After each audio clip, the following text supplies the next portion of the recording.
Welcome to freedom world. ഇന്ന് നിങ്ങളോട് ഞാൻ പറയാൻ പോകുന്നത് നമ്മുടെ ഈ ലോകത്തിലെ ഏറ്റവും ഡേഞ്ചറസ് ആയിട്ടുള്ള 10 ദ്വീപുകൾ ഏതൊക്കെയാണെന്നാണ്. അപ്പോൾ നമുക്ക് വീഡിയോയിലേക്ക് പോകാം.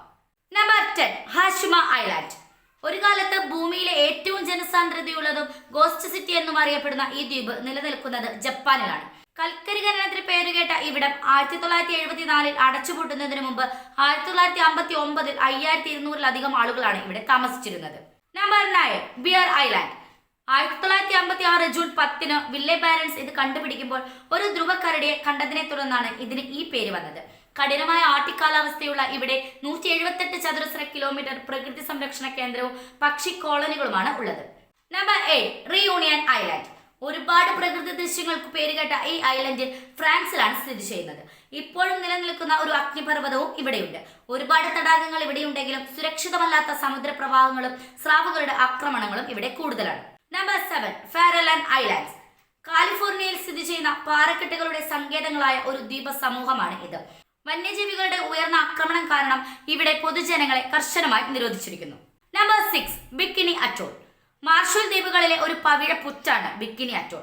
ഹിരോഷിമ ബോംബിനേക്കാൾ 1000 മടങ്ങ് ശക്തിയുള്ള ഒരു തെർമോന്യൂക്ലിയർ ആയുധം ഈ അറ്റോളിൽ പൊട്ടിത്തെറിച്ചിട്ടുണ്ട്. അതുമൂലം വ്യാപകമായ റേഡിയോ ആക്റ്റീവ് വീഴ്ചയ്ക്കും ഇത് കാരണമായി. Number 5, റാംറി island. മ്യാൻമാറിലെ ഏറ്റവും വലിയ ദ്വീപായ ഇവിടെ മുതലകളുടെയും ചീങ്കണ്ണികളുടെയും ആക്രമണം കൂടുതലാണ്. ഒറ്റ രാത്രിയിൽ 100 കണക്കിന് സൈനികരെ 1000-കണക്കിന് മുതലകൾ വിഴുങ്ങിക്കളഞ്ഞെന്നും പറയപ്പെടുന്നുണ്ട്. Number 4, Poveglia Island. വടക്കൻ ഇറ്റലിയിൽ സ്ഥിതി ചെയ്യുന്ന 18 ഏക്കർ വിസ്തൃതിയുള്ള ഒരു ചെറിയ ദ്വീപാണ് ഇത്. പ്ലാഗ് ബാധിതരുടെ ദ്വീപ് എന്നൊരു പേരും ഇതിനുണ്ട്. ഇപ്പോൾ ഇത് ജനവാസമില്ലാത്തതും ക്ഷയിച്ചുകൊണ്ടിരിക്കുന്നതുമായ ഒരു ദ്വീപും കൂടിയാണ്. Number 3, ഗ്രൂനാഡ് island. ഗെയർലോക്കിൽ സ്ഥിതി ചെയ്യുന്ന ജനവാസമില്ലാത്ത ഒരു ചെറിയ സ്കോട്ടിഷ് ദ്വീപാണ് ഇത്. ഒരിക്കൽ ആന്ത്രോക്സ് ദ്വീപ് എന്നറിയപ്പെടുന്ന ഇത് 2ാം ലോക മഹായുദ്ധ സമയത്ത് ഒരു യുദ്ധ പരീക്ഷണ കേന്ദ്രമായി മാറി. അതിനെ തുടർന്ന് ഇവിടുത്തെ മണ്ണ് വളരെയധികം മലിനമാവുകയും ചെയ്തു. Number 2, snake island. ബ്രസീലിന്റെ തെക്ക് കിഴക്കൻ തീരത്തു നിന്ന് 106 ഏക്കർ വിസ്തൃതിയുള്ള ഒരു ദ്വീപാണ് ഇത്. ഭൂമിയിൽ ഏറ്റവും കൂടുതൽ വിഷപ്പാമ്പുകളുള്ള സ്ഥലങ്ങളിൽ ഒന്നായി ഇത് വളരെയധികം അപകടം പിടിച്ച ഒരു ദ്വീപാണ്. ഇവിടെ 1500 മുതൽ 4000 വരെ പാമ്പുകൾ ഉണ്ടെന്നാണ് കണക്കുകൾ പറയുന്നത്. Number 1, north sentinel island. ഇന്ത്യയിലെ ആൻഡമാൻ ദ്വീപ സമൂഹത്തിലെ 60 ചതുരശ്ര കിലോമീറ്റർ വിസ്തൃതിയുള്ള ഒരു ദ്വീപാണ് ഇത്.